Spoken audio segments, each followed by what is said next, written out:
Hello friends, it's Cameron with Venus Theory, and in today's video we're here to talk about resynthesized vocals.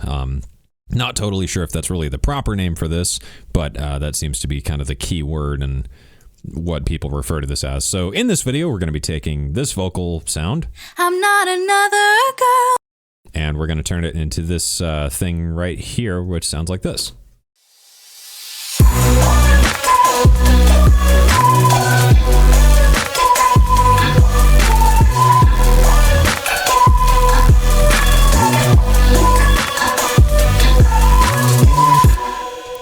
So given that summer of 2018 was kind of the big future bass resurgence Mark II, and this sound seems to be becoming a lot more common, especially in like the wave scene. I've noticed that lately as well. Figured I would show you guys how this is done because it's actually pretty simple, and Falcon makes this really, really easy to do. So let's go ahead and just kind of dive into how I made this. So first things first, you need your sample. So I just grabbed that and dropped that into a sampler. This is just Falcon sample oscillator, nothing special. Didn't do anything to it. Open the settings and set the interpolation mode to best. And that's pretty much it. And then just kind of worked my way through it and found this little chop here, which stays at a fairly consistent tone, and just set my root note here to B2 because that's what the sample was at. And the cool thing with Falcon is it actually really does a good job of like pitch shifting stuff. So if I drop this down or even up, it sounds really, really clear and clean, which is excellent. So after that, set this to mono portamento slide and set the glide time to about 28 milliseconds or so. So portamento, for those of you who don't know, is just sliding between notes. So when you play one note and go to another, it goes yeah or yeah.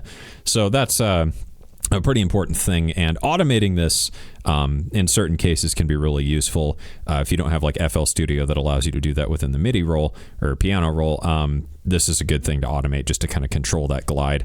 And the glide time varies, so with a more extreme glide like this.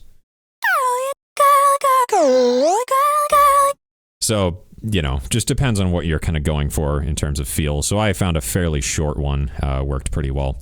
After that, it's really all about adding effects, because right now, just that vocal chop in this loop doesn't, it sounds okay, it's just not right.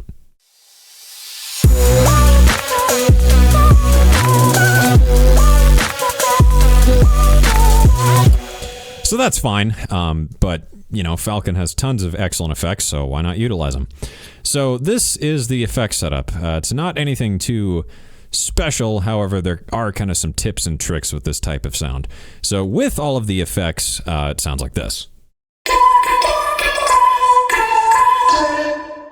So with this kind of resynthesized vocal sound, basically it's kind of about adding subtle stuff and then really extreme stuff. And when you kind of put that all together, you get this really cool end result.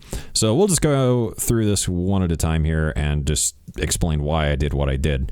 So to start things off, some kind of distortion or saturation really helps. Before the distortion, and after volume warning, 3, 2, 1. So I feel this is kind of a nod to the days of like samplers and stuff, because those would kind of add some grit and mojo. So a lot of these sounds, especially in like the future bass and like wavy stuff, there's generally a touch of distortion or saturation applied. After that, a really, really, really hard compressor. This is also going to be kind of loud, so warning, 3, 2, 1. And you hear that really punches that through, like it really makes it cut. And soloed out, it's annoying, but in the mix, it really does work well. So this is a pretty extreme compressor, about 7 to 1, very quick attack and release, and makeup gain, you just need to make up what you take away. That's pretty much it. So then I've got 2 comb filters and a frequency shifter. These are all pretty subtle, but when you combine these 3 subtle things, you get a pretty extreme change. So the comb filters are just to add kind of that weird resonating in a tin can sound. Between that, I have a frequency shifter. This is shifting by 2 hertz, mixed in about 25-ish%. This acts in a way as a subtle doubling / chorusing / phasing type of deal. So you hear it, it just makes it a little weird, which is kind of what these vocals are all about. After that, nothing too special, a room reverb, and that feeds into a delay, the delay being really subtle. So the reverb, just to kind of make that vocal really larger than life, and that delay, very subtle, but you can hear it on kind of the tail end of the reverb. In the mix, you don't really hear it, but it just sounds cool. So that's all I did really for effects. But one other thing I kind of wanted to discuss is the other way I've heard this done a lot, and I think this is the way it's done. Take this with a grain of salt. This is just me guessing by ear. And that would be adding a early reflection type of delay or reverb before your distortion and compressor. So Falcon has the diffusion reverb, which is really, really handy for this kind of thing, and it allows you to go from a very subtle, early, small reverb, and that really just kind of makes things larger as compared to... So it just gives it a bit of room, and you could take this up to a more extreme,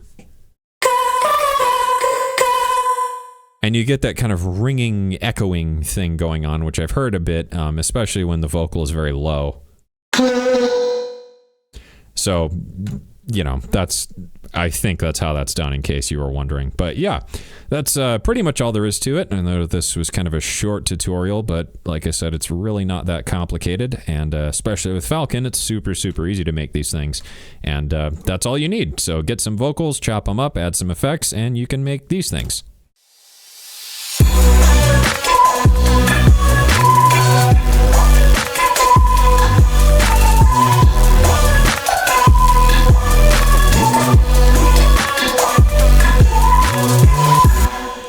So that's it for this video, guys. Thanks for watching. Hope you learned something, and be sure to like and subscribe, and I will see you guys again soon.